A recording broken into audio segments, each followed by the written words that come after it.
The long-awaited coolness has finally arrived on the French Riviera. Today we celebrate the very first day since July when the air conditioner stays off, and we lazily enjoy nothing more than the breeze from wide-open windows. The long-awaited coolness has finally arrived on the French Riviera. Today we celebrate the very first day since July when the air conditioner stays off, and we lazily enjoy nothing more than the breeze from wide-open windows. The rain has washed clean the dusty trees and bushes, the roads, the rooftops, and even the very air itself. It's suddenly so easy to breathe deeply, to remember the Bashkir forest of my childhood and the dew-soaked meadow. We cousins spent our summers at our grandmother's. When it rained, we spread out old quilted jackets and cotton-padded coats on the veranda, clothes warm enough even for the harsh Ural frosts. We told scary stories, played with pebbles, and never knew boredom. I cannot imagine myself without my cousins. Each one holds a treasure chest of memories. Ildar Flurovich, a curly-haired, green-eyed, slender blonde, was my fearless, constant partner in play during elementary school. Together, we built a secret base between the bathhouse wall and the hop-covered fence, crafted bows and arrows, climbed trees, and hiked to the Mokatin ravine above the Dema River to feast on bird cherry berries, coming back with black tongues and endless thirst. It was Ildar who taught me, at age 8, and already calling myself a seamstress, how to sew a real miniskirt, not just that childish ruffled joy. His sister Elmira was the archetypal Tatar Bashkir beauty. Tall, strikingly dark-haired, with huge brown eyes, endless legs, and graceful curves. I still remember model scouts chasing after her during the golden age of beauty contests.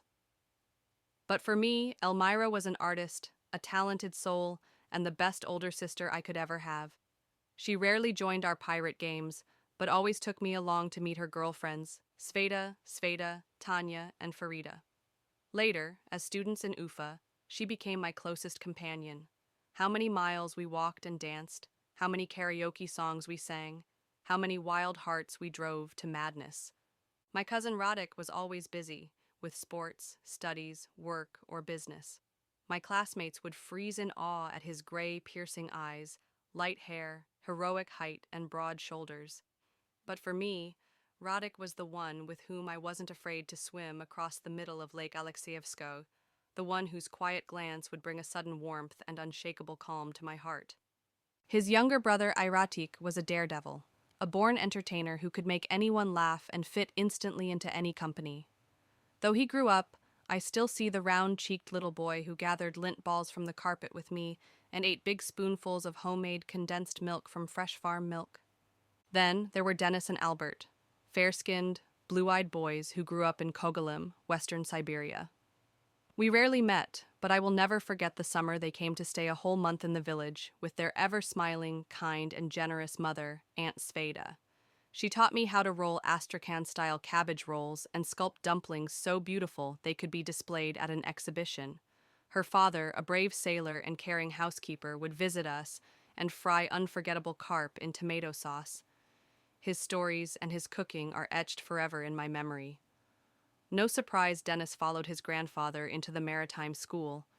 And there was our Naneka, grandmother in Tatar, who every morning before we woke, fried pancakes, baked blackcurrant pies, and churned fresh cream to spoil us. And still, the village chores never vanished. The cow, the chickens, the geese, the vegetable patch, the potato field. I don't know how she managed it all alone. We were hardly much help back then. And this is only my mother's side.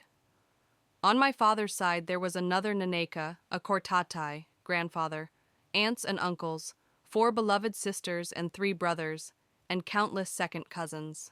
Some I barely know, only from photos and scattered stories. Cool weather always revives those childhood memories. Bashkir summers were bright and fleeting. By August, there were already frosts. In May, snow could fall. Sometimes it rained for weeks, and we had to save the harvest by drying it under the bathhouse roof.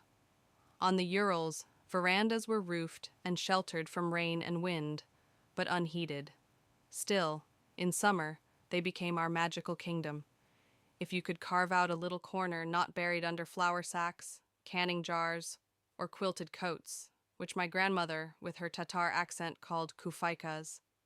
Now I feel endlessly grateful to live in a gentler climate by the warm sea, to wake without frost at dawn, not to drive icy roads to work, not to dig out a car buried in snow, not to wear heavy fur coats and winter boots. That makes these sweet echoes from the past all the more precious.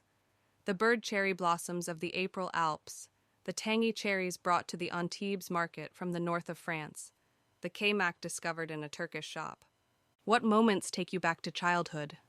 And who do you remember from there with tenderness and gratitude? Tatar mother, childhood, family, brothers, sisters, summer, rain, weather. In the photo, just a tiny part of our great Tatar family. The baby Timur in my arms is already a schoolboy.